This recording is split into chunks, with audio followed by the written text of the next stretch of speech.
Je m'appelle Vassilis Soumelis et je suis médecin immunologiste dans le laboratoire d'immunologie clinique de l'Institut Curie, où on développe des nouvelles approches d'immunothérapie et de vaccination contre le cancer. Et on cherche aussi à analyser le comportement du système immunitaire chez les malades. Et j'ai aussi une équipe de recherche fondamentale en immunologie qui cherche à comprendre les mécanismes de fonctionnement des réponses immunitaires.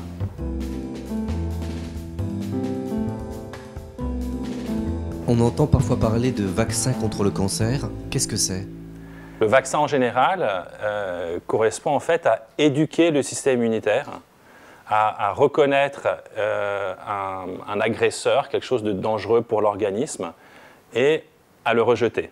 En général, les vaccins que tout le monde connaît, comme le vaccin contre le tétanos ou la rougeole, l'oreillon, etc., c'est des vaccins qu'on appelle préventifs, c'est-à-dire qu'ils sont administrés chez un sujet sain, qui n'est pas malade, pour éviter qu'il tombe malade. Le schéma ici illustre très bien cette situation. Donc si cet immeuble représente l'organisme, le vaccin en fait va apprendre à cette sentinelle à reconnaître le danger et à l'éliminer avant qu'il ne s'introduise ou avant qu'il ne fasse des dégâts dans l'organisme et qu'on arrive à une situation qui est très très difficile à gérer. Alors le vaccin thérapeutique par opposition au vaccin préventif, donc thérapeutique ou curatif, c'est un vaccin, le principe reste le même, apprendre au système immunitaire à reconnaître et rejeter un intrus, sauf qu'on est dans une situation où l'organisme est déjà malade. Dans le cas d'un cancer, ça serait d'apprendre au système immunitaire à rejeter une tumeur qui est déjà présente. Et là, on est dans une situation qui est beaucoup plus difficile pour le système immunitaire, puisque donc l'intrus est déjà infiltré dans l'organisme.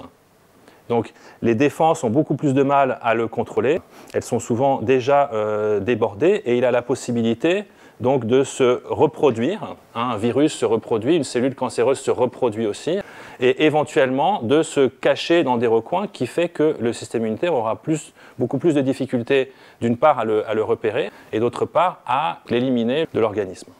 Et comment il marche ce vaccin? Alors ça c'est une très bonne question. Et schématiquement, il y a deux étapes qui sont indispensables, deux fonctions pour un vaccin.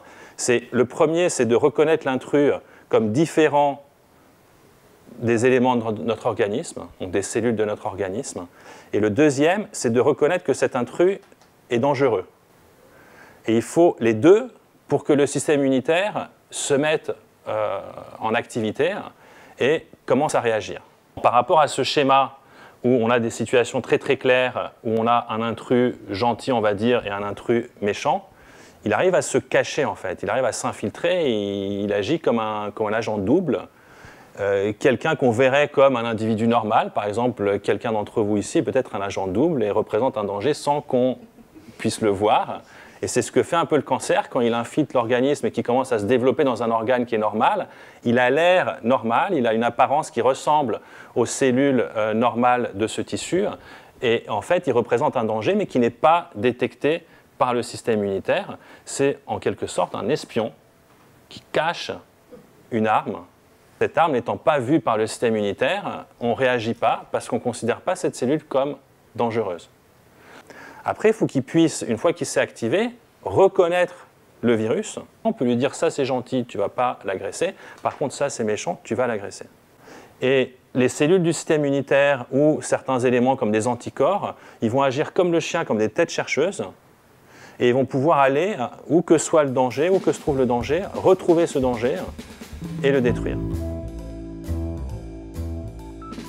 Dans les 2 ou 3 dernières années, il y a 2 vaccins qui ont été approuvés par les agences d'utilisation des médicaments.